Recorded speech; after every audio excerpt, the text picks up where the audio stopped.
নমস্কার বন্ধুরা, সিম্পল রন্ধনশালা চ্যানেলে আপনাদের সকলকে আরও একবার স্বাগত।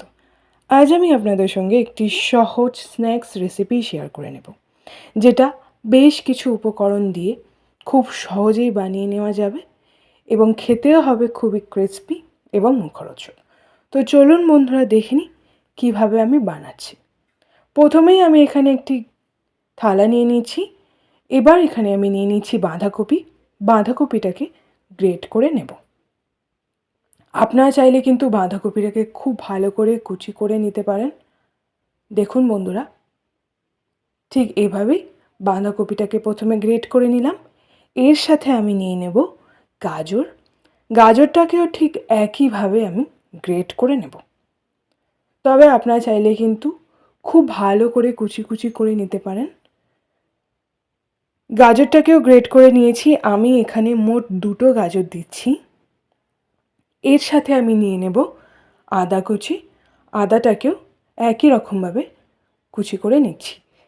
আমি এখানে বাঁধাকপি এবং গাজর দিয়েছি, আপনারা চাইলে কিন্তু বেন কড়াই ক্যাপসিকামও দিতে পারেন। এরপরে আমি নিয়ে নিচ্ছি 3-4 কোয়া রসুন, সেটাকেও খুব ভালো করে একই রকমভাবে গ্রেট করে নেব। এর সাথে দিয়ে দিলাম নুন স্বাদ মতো। তার সাথে দিয়ে দিলাম ভাজা মশলা, অর্থাৎ গোটা জিরে, ধনে, গোলমরিচ একসাথে শুকনো খোলায় ভেজে গুঁড়ো করে নেওয়া। এবার আমি এতে দিয়ে দিলাম পেঁয়াজ কুচি এবং তার সাথে কাঁচা লঙ্কা কুচি স্বাদ মতো। অবশ্যই ঝালের পরিমাণটা অনুযায়ী কাঁচা লঙ্কা কুচি দেবেন বন্ধুরা। এর সাথে এবার আমি দিয়ে দেব হলুদ গুঁড়ো 1 চামচ। এবার পুরো সবজি এবং মশলাটা খুব ভালো করে মিশিয়ে নেব। সবটার সাথে ভালোভাবে যাতে মিশে যায় সেই দিকটাও খেয়াল রাখতে হবে। এবার আমি এতে দিয়ে দিচ্ছি মুড়ি দিয়ে এটাকে মেখে নেব। দেখুন বন্ধুরা, আমি কিন্তু এখনও অবধি জল দিইনি। সবজি থেকে যে জল ভাবটা আছে সেটার সাথেই কিন্তু মুড়িটা দিচ্ছি। আমি এখানে 2 বাটি মুড়ি দিয়েছি এবং খুব ভালো করে মশলার সাথে মিশিয়ে নিলাম। এবার আমি এতে দিয়ে দেব বেসন দিয়ে দিলাম 3 চামচ। বেসনটা দেওয়ার পর এটাকে খুব ভালো করে মিশিয়ে নেব। তবে হ্যাঁ, মুড়ির সাথে সমস্ত মশলা দেওয়ার পর অর্থাৎ বেসন দেওয়ার আগে আপনার চাইলে কিন্তু এটাকে 10 থেকে 15 মিনিট রেস্টে রাখতে পারেন। তাহলে মশলাটা কিন্তু মুড়ির সাথে খুব ভালো করে মিশে যাবে। এবার আমি বেসনের সাথে পুরো মশলাটাকে মিশিয়ে নিলাম। এবার আমি এতে দিয়ে দেব বেসন মুড়ির সাথে ডিম দেওয়ার পরেও এটাকে মিশিয়ে নেব বেসন এবং মুড়ির সাথে খুব ভালো করে।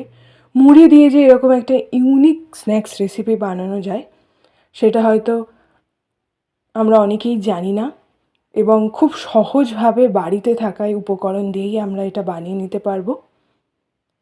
দেখুন বন্ধুরা, জলের কিন্তু প্রয়োজন হলোই না। তবে হ্যাঁ, যদি এই সময় ডোটা শক্ত মনে হয় তাহলে আপনারা কিন্তু পরিমাণ মতো জল দিতে পারেন।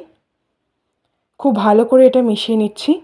আস্তে আস্তে মুড়িটাও যেহেতু নরম হয়ে যাচ্ছে তাই এটা মিশোতে খুব একটা সময় লাগবে না।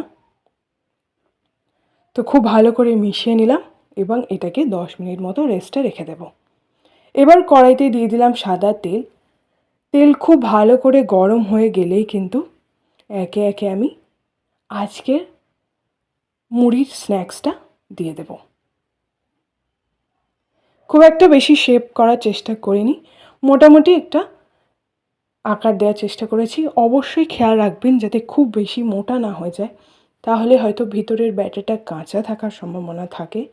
তো এইভাবেই একে একে আমি সবগুলোকে ভেজে নেব। ঠিক অনেকটা পকোড়া বা পেঁয়াজির মতো ভেজে নিচ্ছি এবং দেখতে কিন্তু দারুণ লাগছে বন্ধুরা। এবং মুড়ি যেহেতু দিয়েছি তাই এর মধ্যে একটা ক্রিস্পি ভাব আসবে, মুচমুচে খেতে হবে এবং মুখরোচকও হবে। এবং বাড়িতে কোনো গেস্ট আসলে আপনারা কিন্তু চটজলদি এটা বানিয়ে দিতে পারবেন। একটা দিক ভাজা হয়ে গেছে, এবার আমি উল্টো দিকটাও ভেজে নেব। ঠিক একইভাবে মিডিয়াম আঁচে 2 থেকে 3 মিনিট ভেজে নিলেই কিন্তু এই রেসিপিটা রেডি হয়ে যাবে। তাই অবশ্যই ডো বানানো বা ব্যাটার বানানোটা সব থেকে বেশি জরুরি। ঠিকঠাকভাবে মাখবেন। যদি মনে হয় শক্ত হয়ে যাচ্ছে তাহলে অল্প পরিমাণে জল অ্যাড করতে পারেন, কারণ যেহেতু মুড়ি দিয়েছি তাই কিন্তু সেটা জল জল ভাব যদিও থাকে মুড়ি কিন্তু সেটাকে শুষে নেবে। তো ভাজা হয়ে গেছে, এবার আমি এগুলোকে একটি ঝাঁঝরিতে তুলে নেব। এইভাবে আমি বাকিগুলোকেও ভেজে নেব। দেখুন বন্ধুরা, দেখতে কিন্তু দারুণ লাগছে এবং এটা কোথাও কাঁচা নেই, খুব ভালো করে রান্না হয়ে গেছে। তো মুড়ির পেঁয়াজি কেমন লাগলো আমাদেরকে কমেন্ট করে অবশ্যই জানান। ভালো লাগলে লাইক করে দিন, শেয়ার করে দিন, সাবস্ক্রাইব করে দিন আমাদের চ্যানেলটিকে। নতুন ভিডিও নোটিফিকেশান পাওয়ার জন্য বেল আইকনটি অবশ্যই প্রেস করুন এবং বিকেলের স্ন্যাক্সে এটা কিন্তু দারুণ জমে যাবে। তো অবশ্যই বাড়িতে ট্রাই করুন।